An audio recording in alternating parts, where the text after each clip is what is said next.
एक मोटा हाथी झूम के चला, मकड़ी के जाल में जाके वो फंसा। जाल को देखा देख के डरा, दूसरे हाथी को इशारे से बुलाया, इधर आ, इधर आ, इधर आ। हाँ, अ वेरी गुड मॉर्निंग मेरे प्यारे नन्हे मुन्ने खिलखिलाते बच्चों। मैं आ गई आप सबके सामने एक फिर से नई प्यारी और वैल्यूएबल स्टोरी लेके। तो सबसे पहले हम एक साउंड सुनते हैं। इस स्टोरी का हीरो है डियर, हिरन। Okay let's start.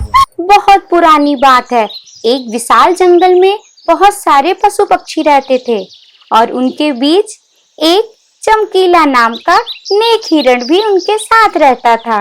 वह बहुत ही मेहनती, मिलनसार और परोपकारी प्रवृत्ति का था। वह अपने मन, कर्म और वचन से सबका ख्याल रखता था और तो और किसी का स्वास्थ्य खराब होने पर वह हाल चाल पूछने के साथ साथ उसके लिए जड़ी बूटियां भी लेकर आता था। वह जहाँ भी रहता अपनी मेहनत से चारों तरफ हरियाली ही हरियाली फैलाए रहता।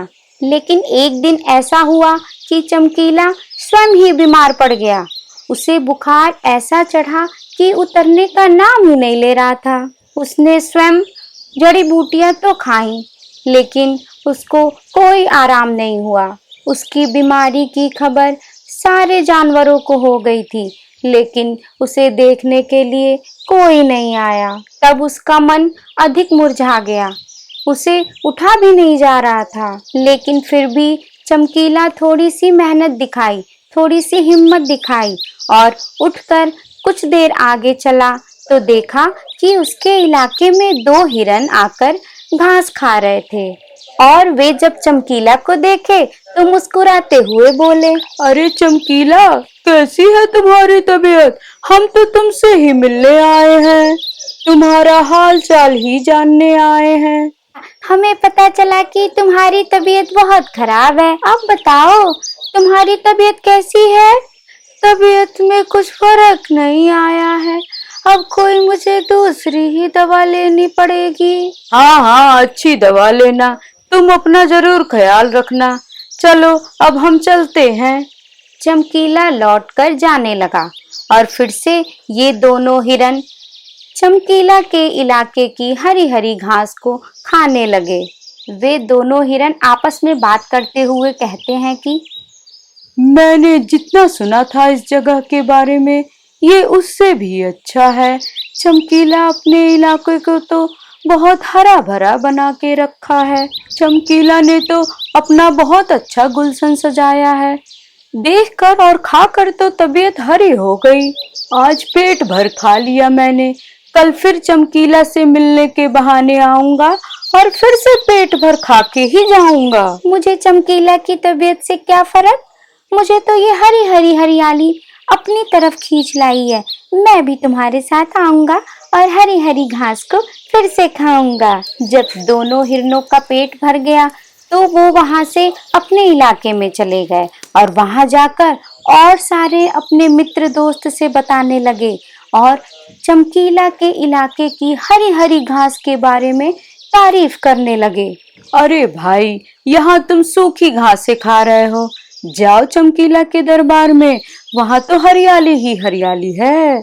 वहाँ जाओ, चमकीला का हाल चाल पूछो और हरी हरी घास को खाकर अपने पेट को सुकून पहुँचाओ। चमकीला बड़ा ही अच्छा और नेक है, उसके बीमार होने के बावजूद भी हमें हरी हरी घास खाने को मिल रही है। इससे अच्छी बात और क्या हो सकती है।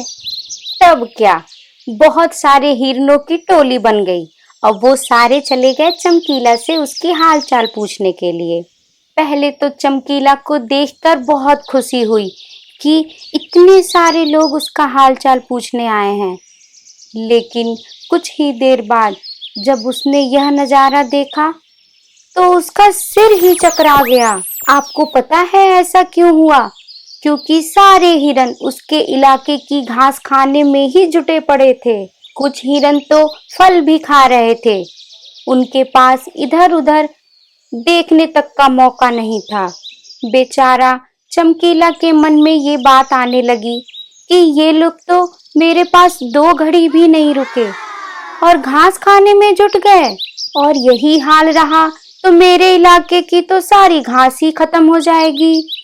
मेरे खाने के लिए भी कुछ भी शेष नहीं बचेगा। लेकिन कुछ देर बाद चमकीला का एक दोस्त सोनू भालू आ गया। उसे आने में थोड़ी देर हो गई थी, लेकिन उसने बोला, माफ करना दोस्त, मैं तुम्हारे लिए औषधि की तलाश में गया था और मुझे बहुत दूर जाना पड़ा। औषधि तो मिल गई, लेकिन आने में थोड़ी देर हो गई। इसे तुम खा लो और जल्दी से ठीक हो जाओ। अब चमकीला ने औषधि खाई और फिर क्या, कुछ समय बाद उसे आराम लगने लगा। उसका दोस्त सोनू भालू उसके साथ ही रहा और 2 दिन बाद चमकीला की तबीयत बिल्कुल ठीक हो गई। लेकिन उसके खाने के लिए न घास बची थी और न ही फल बचा था। उसकी सारी मेहनत पर पानी फिर गया था। चमकीला बहुत उदास हो गया था। फिर सोनू भालू ने उसे उदास देखकर बोला, मत उदास हो मेरे दोस्त, मुझे पता है यह सिर्फ मतलब की दुनिया है। ज्यादातर सब लोग दोस्ती का दिखावा करते हैं, सब अपने फायदे की सोचते हैं। तुम चिंता मत करो, हम दोनों मिलकर गुलशन सजाएंगे और फिर से एक नई दुनिया हरी भरी बनाएंगे। यह सुनकर चमकीला बहुत खुश हुआ और दोनों एक साथ मिलकर फिर से अपने इलाके को हरा भरा करने चले गए। तो अच्छी लगी ना ये स्टोरी, और इसका मोरल क्या है आप मुझे कमेंट बॉक्स में लिख के बताओगे। तो ऐसी ही प्यारी सी सुंदर सी और मेरी आवाज में स्टोरी सुनने के लिए मेरे चैनल को सब्सक्राइब करो, ताकि मैं आपसे फिर से मिलूं वीडियो में। Okay, bye bye.